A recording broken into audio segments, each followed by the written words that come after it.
जय हिंद दोस्तों, आप सभी का स्वागत है। तो इसकी पहले की वीडियो में हमने जनरल इंटेलिजेंस और रीजनिंग के क्वेश्चन को देखा था, जो लगभग 15 नंबर का पूछा जाना है। और आज की इस वीडियो में हम न्यूमेरिकल एप्टीट्यूड के क्वेश्चन को देखेंगे, जो लगभग आपके पेपर में 10 नंबर का आएगा। ठीक है। और इसके बाद हम कॉम्प्रीहेंशन के भी देखेंगे। इसके अतिरिक्त आपके जो ट्रेड से रिलेटेड क्वेश्चन आते हैं, यानी CDP वगैरह के जो आते हैं, कहीं कहीं पे 50 नंबर का पूछता है, कहीं पे 60 नंबर का। ठीक है। तो चलिए आज हम इसका स्टार्ट करते हैं। उससे पहले अगर अभी तक आपने चैनल को सब्सक्राइब नहीं कर रखा तो प्लीज़ कर दीजिए और वीडियो को लाइक कर दीजिए। तो पहला क्वेश्चन आपका है, एक वस्तु को 878 पर बेचने पर लाभ, ठीक है, उससे 636 रुपये बेचने पर हुई हानि के बराबर है। तो क्रय मूल्य पूछा, यानी CP आपका पूछ रखा है। तो इसका सोल्यूशन दिखाएंगे जिससे कि आपका समय बचे और मेरा भी समय बच सके। ठीक है। तो ऑप्शन 4 होने वाला राइट इसका 757। और यहाँ पे इसका सोल्यूशन दिया, आप इसकी स्टार्ट ले सकते हैं। चलिए नेक्स्ट क्वेश्चन देखते हैं।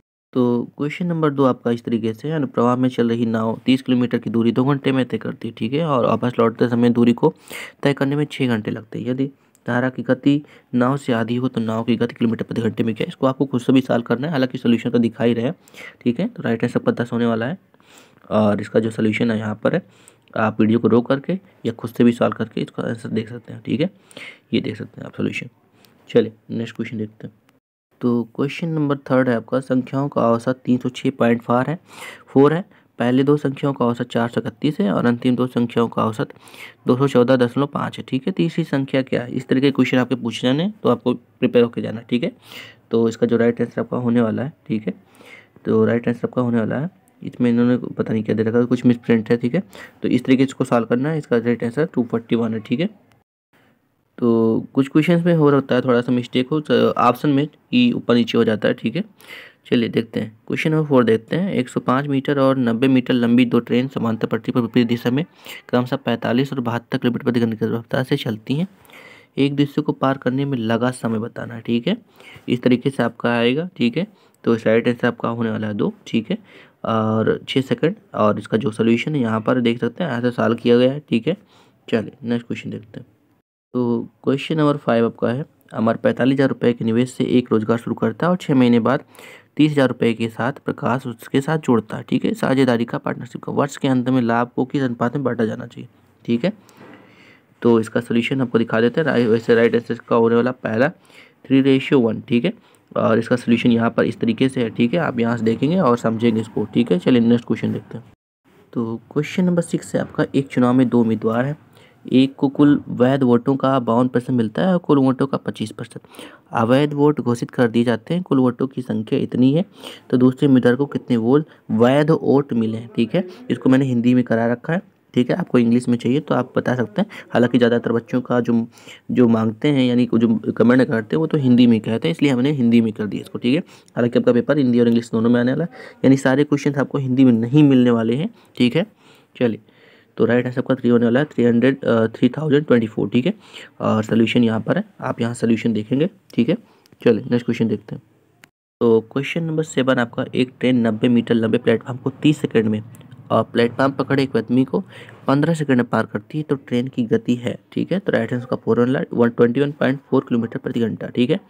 और सोल्यूशन कुछ इस तरीके से होने वाला है। ठीक है। और देखिए इससे सोल्यूशन कुछ इसका। ठीक है।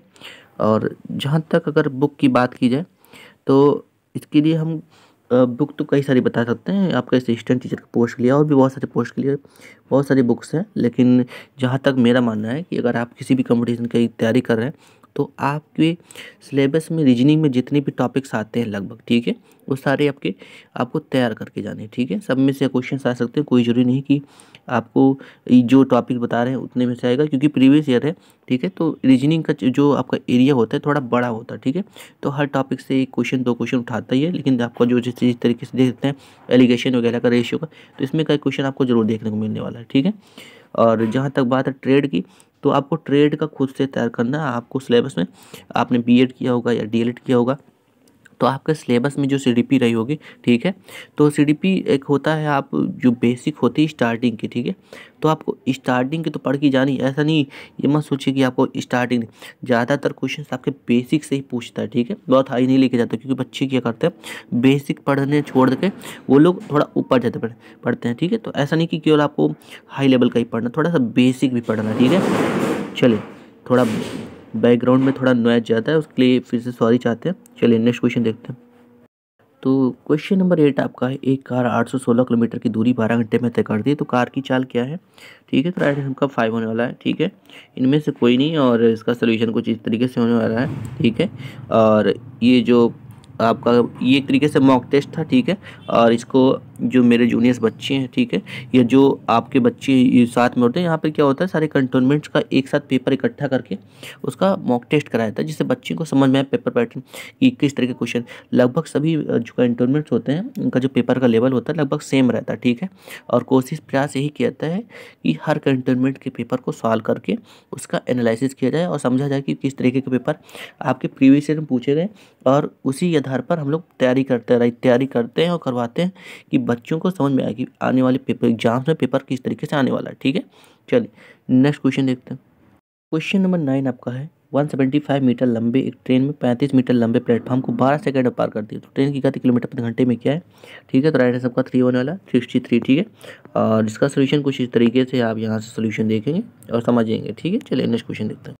तो क्वेश्चन नंबर 10 आपका है, देख सकते हैं इस तरीके से आपका दिया होगा, इसको तो आप ज़्यादातर बच्चे सॉल्व करते हैं, लेकिन जो क्वेश्चंस होते हैं बहुत हार्ड नहीं आते, लेकिन क्या होता है उसमें आपको टाइम मैनेजमेंट करना होता है, यानी उतने ही समय में आपको इतने सारे क्वेश्चन करने होते हैं। ठीक है, तो मेन होता है टाइम मैनेजमेंट। ठीक है, तो चलिए इसको भी देख लेते हैं। तो ये लास्ट क्वेश्चन आपका है, और इसका ऑप्शन 5 राइट होने वाला है, उनमें से कोई नहीं, और इसको सॉल्व तो आप भी कर ही सकते हैं, बेसिक का सॉल्व करना। ठीक है, तो अगर वीडियो आपको थोड़ा सा इन्फॉर्मेटिव लगी तो आप चैनल को सब्सक्राइब कर सकते हैं, वीडियो को लाइक कर सकते हैं।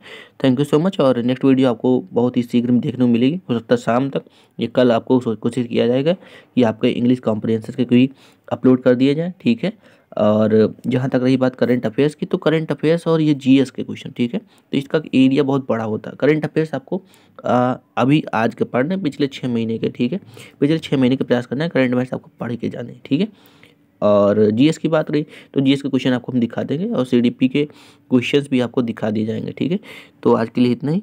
आप चैनल से जुड़े रहें, आपको इसी चैनल पर सभी प्रकार के अपडेट्स मिलेंगे। थैंक यू सो मच, धन्यवाद।